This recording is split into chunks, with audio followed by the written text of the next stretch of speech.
Hello and Shabbat Shalom to you and happy Hanukkah. It is the fifth day heading into the sixth night of Hanukkah tonight. And we get to not only celebrate this evening Shabbat, but also a little bit of Hanukkah. So we look forward to seeing you, of course, for a little bit of both, little Shabbat, little Hanukkah, as we enter the fascinating Torah portion called Miketz. Miketz, by the way, usually falls around Hanukkah, either on Hanukkah or in the vicinity of Hanukkah. It is always the Hanukkah-ish Torah portion, and it continues the story of Joseph and his brothers. The four Torah portion long, the last four Torah portions of the book of Genesis, Joseph and his brothers. It continues the saga from last week. This week, we find we really start the Torah portion with Joseph in jail for doing something he really didn't do. He was kind of set up, but he's in jail. He eventually gets out of jail because he interprets the dreams of the Pharaoh, the dream that the Pharaoh keeps having that no one else can interpret, of these fat cows being swallowed by skinny cows, and Joseph is able to interpret that means that there are going to be 7 years of plenty in Egypt, followed by 7 years of famine.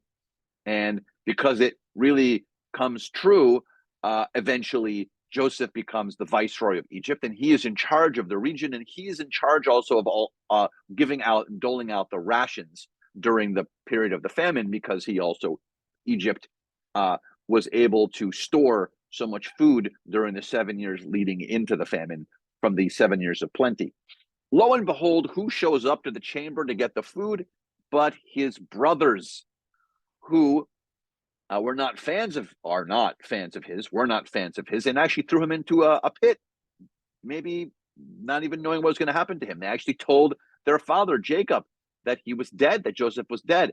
But lo and behold, here they are walking near the chamber to get some food, and Joseph immediately recognizes them, but the brothers do not know that the person who's doling out the food is their brother Joseph. And here is the power dynamic.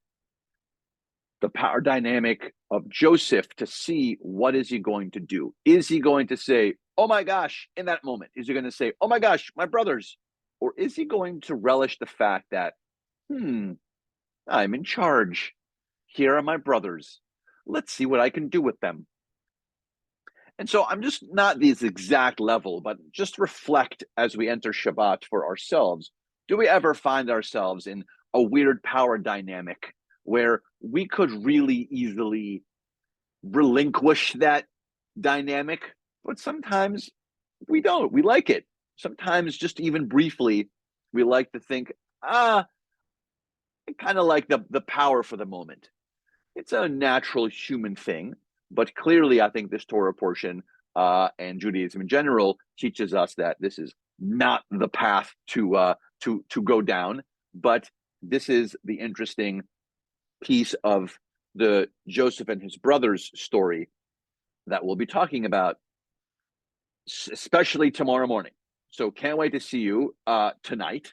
So at 5:30, there's going to be some food. And we get to hang out together. 6:30 is our service tonight, our special Hanukkah service. And then I believe after our service, we're going to have sukkanyot. We're going to have some delicious jelly donuts to celebrate Hanukkah together. And then tomorrow morning at 8:30 is our service and Torah study. We'll be discussing Miketz. Can't wait to see you. Shabbat Shalom and happy Hanukkah.